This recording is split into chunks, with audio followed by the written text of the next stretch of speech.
Bonjour à toutes et à tous, chères flammes, chers êtres en chemin d'éveil. Je suis Laure, je suis thérapeute quantique et je vous accompagne sur vos parcours d'éveil.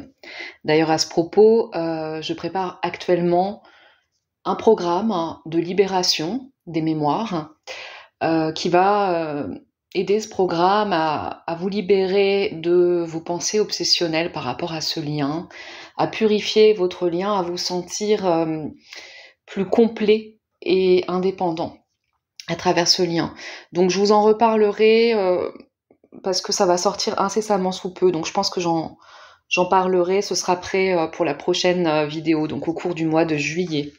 Donc restez attentifs parce que je pense que ce programme, ça va être du lourd. C'est des choses que je pratique, des soins que je pratique déjà lors des séances et qui fonctionnent vraiment très bien.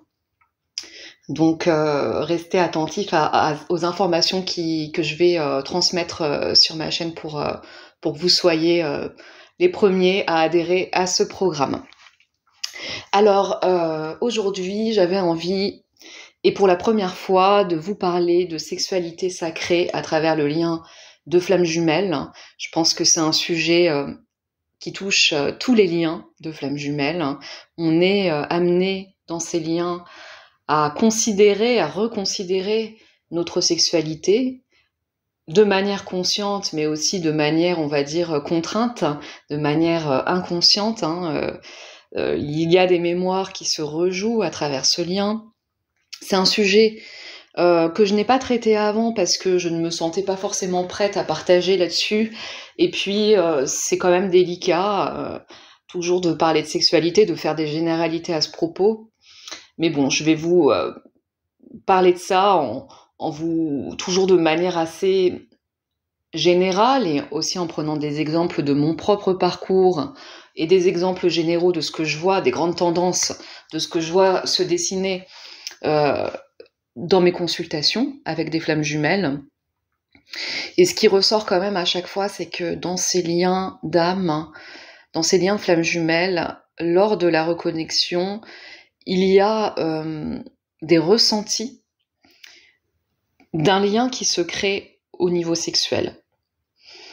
Ce sont des ressentis, l'énergie sexuelle, c'est une énergie qui se ressent fortement dans les chakras du bas, donc le chakra racine et le chakra sacré, qui crée comme un magnétisme, un électromagnétisme, avec forcément du désir, des envies, une attraction pour l'autre. Parfois même dans les liens de flammes jumelles, il ne peut y avoir que cette attraction qui est ressentie, c'est-à-dire qu'il n'y a pas de sentiment, mais en revanche, les corps sont comme aimantés, s'appellent. Le lien se recrée à la reconnexion. Et moi, je l'ai ressenti, cet électromagnétisme, avant même de voir mon autre dans la matière, en fait. Je l'ai ressenti, j'ai senti cet appel, j'ai senti le chakra sacré qui vibrait, une attirance que je n'avais jamais ressentie auparavant, et tout mon corps, en fait, qui était appelé par cet autre. Et puis ça s'est confirmé après dans la matière. Et en fait, que ce soit dans mon parcours ou dans ce que j'ai pu voir lors de mes consultations, eh bien cette reconnexion, même si elle n'est pas consommée, si la sexualité n'est pas consommée, elle vient quand même activer l'énergie de Kundalini. L'énergie de Kundalini, c'est une énergie qui est montante, qui commence dans le chakra racine, donc au niveau du périnée, elle est ressentie dans les chakras du bas, l'énergie, et puis elle va se diffuser en montant dans les chakras jusque dans le chakra couronne, donc au-dessus de la tête. C'est une énergie d'éveil qui nous permet en fait de nettoyer le canal et d'avoir de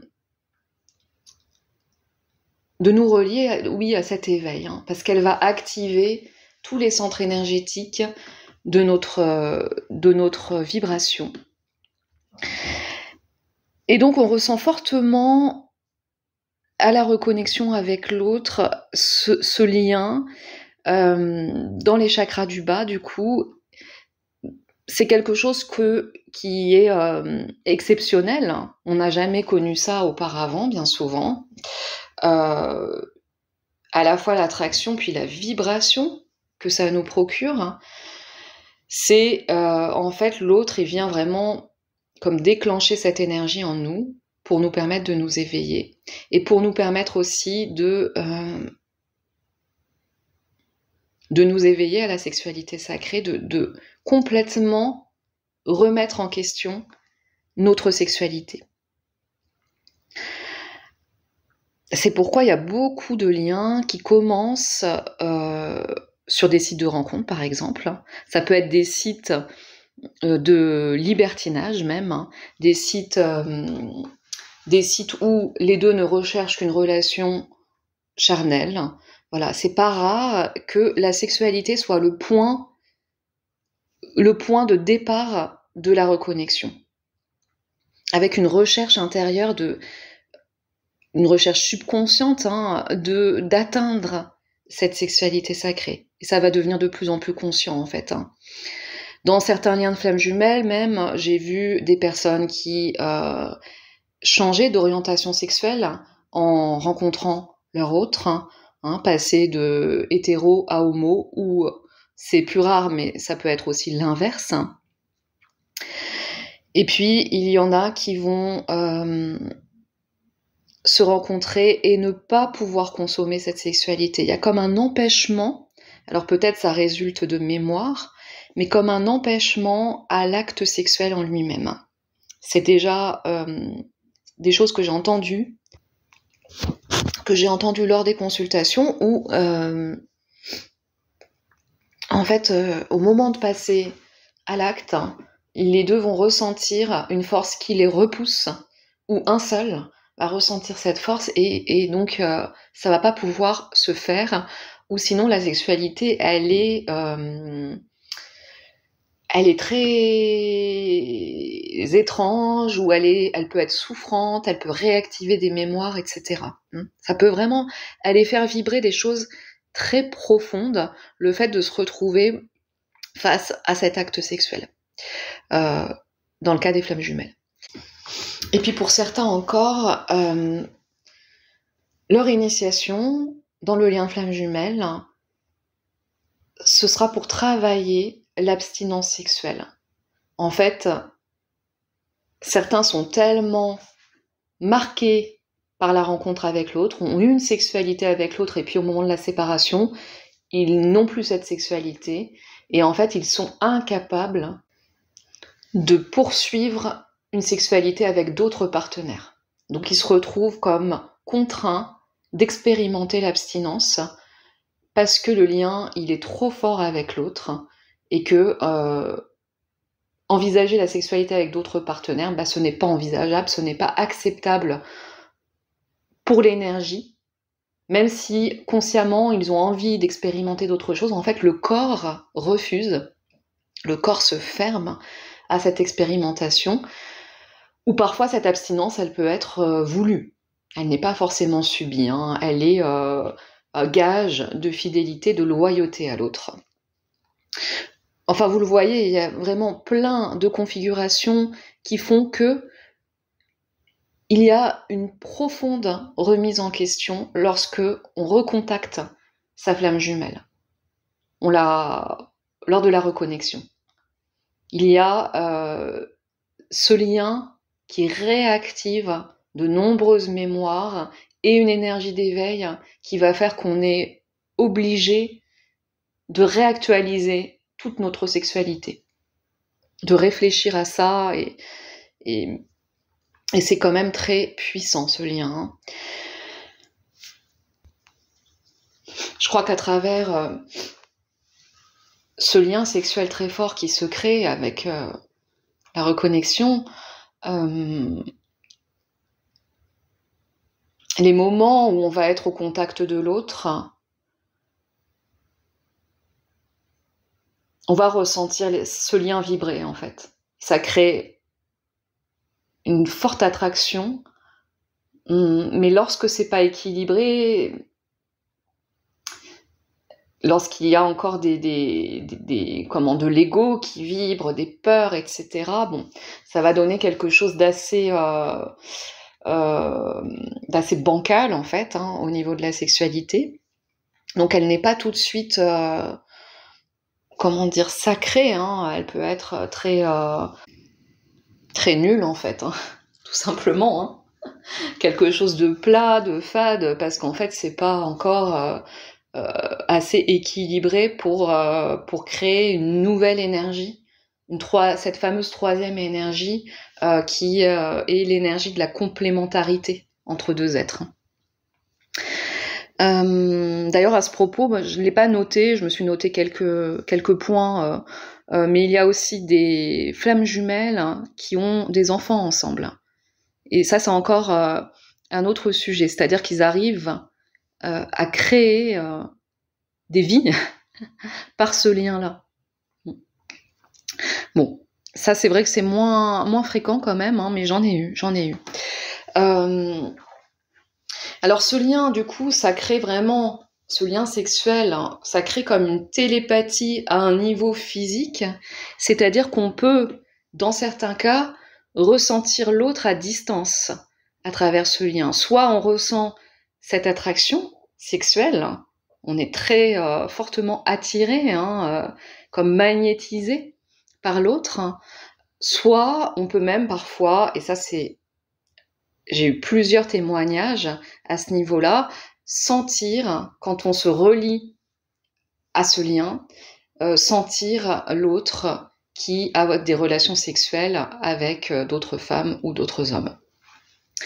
Et c'est quand même assez douloureux pour les personnes qui ressentent ça, parce que y a des consciences qui vont avec, et ouais, mais ça arrive assez fréquemment. On peut aussi ressentir l'autre vibrer dans son corps quand on est en séparation, hein, quand le lien est bien actif, et peut-être des deux côtés, en fait, hein, côté runner et côté chaser, pour reprendre des termes que je n'aime pas forcément, mais bon, il faut bien se faire comprendre, hein.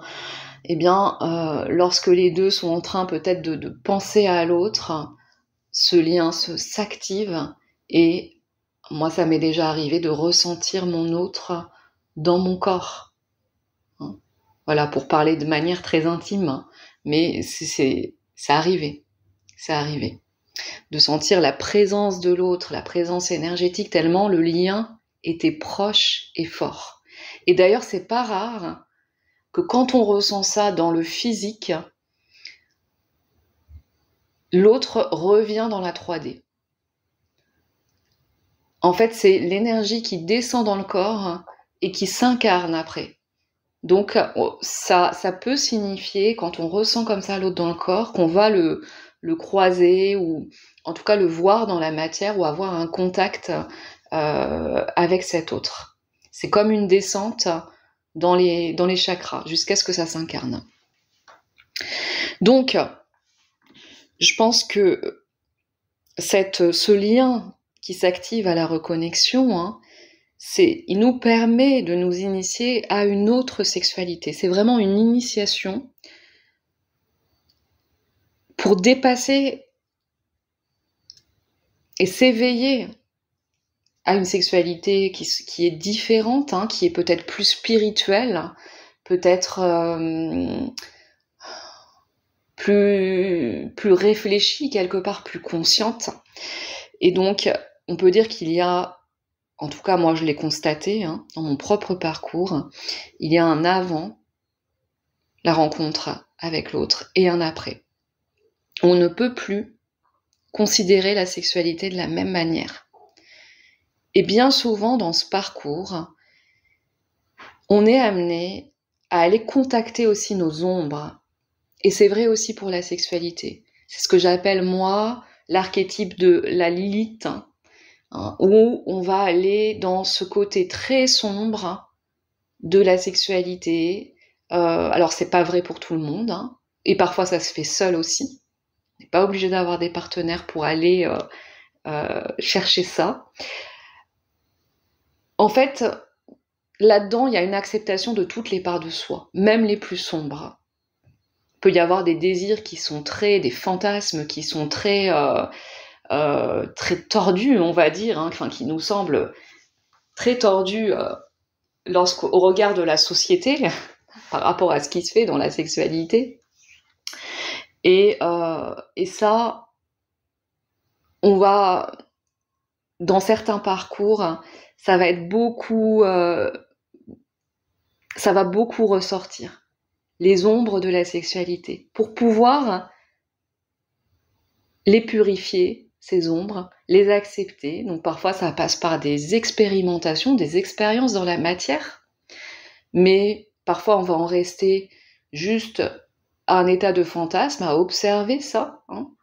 Et ça dépend en fait des mémoires de chacun, je pense, de ce qu'il y a à aller libérer en soi. Parce que je pense que la sexualité, comment je vois ça, c'est vraiment une communication avec soi, avec son corps, mais aussi une communication avec l'autre. Dans la sexualité, il y a un mélange, une fusion des corps, où on n'est pas obligé en fait de parler. Il se passe plus de choses quand on fait l'amour ensemble que quand on est au resto à parler, à discuter. Voilà, pour prendre une image assez concrète.